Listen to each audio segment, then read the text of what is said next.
So in this past year and a half, we created a band.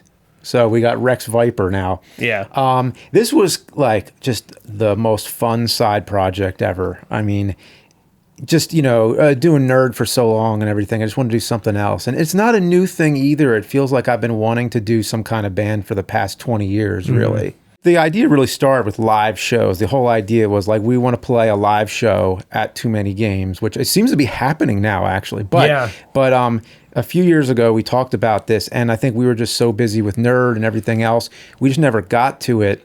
And then during the pandemic, we created Rex VIPER. And it was really it took forever to come up with the name, and then we just ended up with Rex VIPER. Well, we came with the most 80s sounding name, because what Rex VIPER is specifically is like 80s montage music. It's like it's montages from movies or video game tunes, and we kind of mash those all together because here's the thing, there's so many types of music I'd be happy doing. I like stoner rock like Sabbath, and like classic metal like Judas Priest. But you kind of have to pick one kind of thing. And I thought, well, how about do something that my audience is most likely to enjoy, because the channel is a video game channel, or it's a retro gaming channel, and the Angry Nerd has its audience and everything. So I was like, let's do something that's in tune with that. So the music we're doing is celebrating a lot of these retro games, but also just everything from like the 80s and 90s, and whatever. A lot of movie stuff considering Cinemassacre. Yeah, like I think of it like songs that make you feel good too. They have this uplifting quality, because when you put these all together, it's meant to just make you feel invincible. Like it's basically like this weightlifting power rock, but from a nerdy perspective. Montage music, pretty much. Nerdy montage rock, training music. Which I think is, if you're at the gym, that's the best music to like any Rocky song or Karate Kid or anything like that. It all pumps you up, makes you want to do like more. Like Stan Bush Transformer stuff. Yeah. A lot of these songs are straight up covers, but other ones tend to do something else.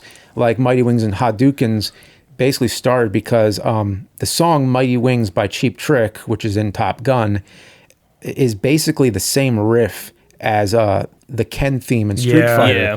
And it was my theory that it's possible they could have planned that song in Street Fighter to be the Guile theme, because he's like the American like soldier, and the planes like in the background the plane, and everything. But then they changed it. They might have changed it to Ken just so it wasn't so obvious, because it's the same riff. It's dun dun dun dun dun dun. Yeah, So we basically mashed those two into a sort of a medley song, did some alternate lyrics, and then the next one, Back to the Future, was sort of the Back to the Future and Power of Love song, but Power of Love is actually in the NES game. It turns out all these years. Just sped up. It's sped up. Which when you did that, it was the Angry Nerd where you revisit Back to the Future and you actually played the whole game. And when you said like, why isn't there Power of Love? And it's like, oh wait, no, there is Power of Love. It's just super that blew my mind like completely. Have you seen there's like YouTube videos where they'll slow it down and then match it to the song? Yeah, because it's dun dun dun dun dun dun dun dun, but it's in the game. It's dun dun dun dun dun dun, and it's like awful. and then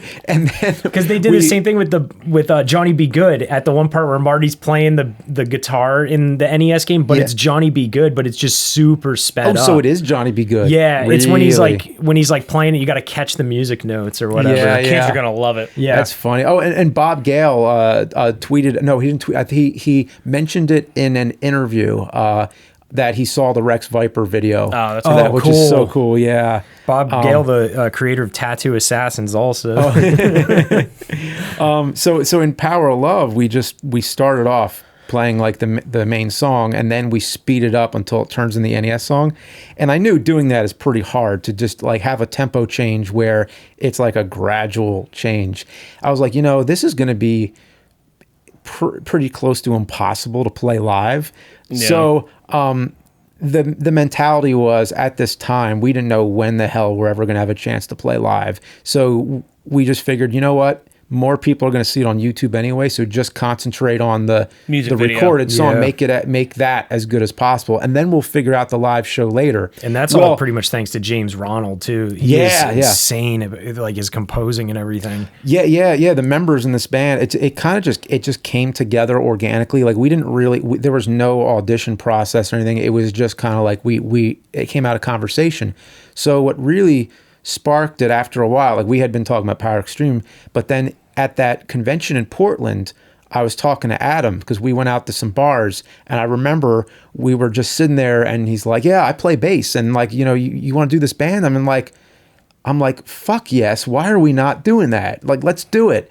So, and then we actually made it happen the following year, and James Ronald, who does Epic Game Music, he does like the arrangement, and he starts it off with a MIDI.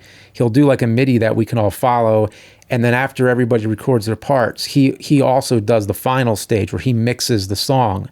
So he does that, and then James Harding from Villainist, he does the vocals, and then we also got Jeff Warden, who is an old friend of mine, on drums.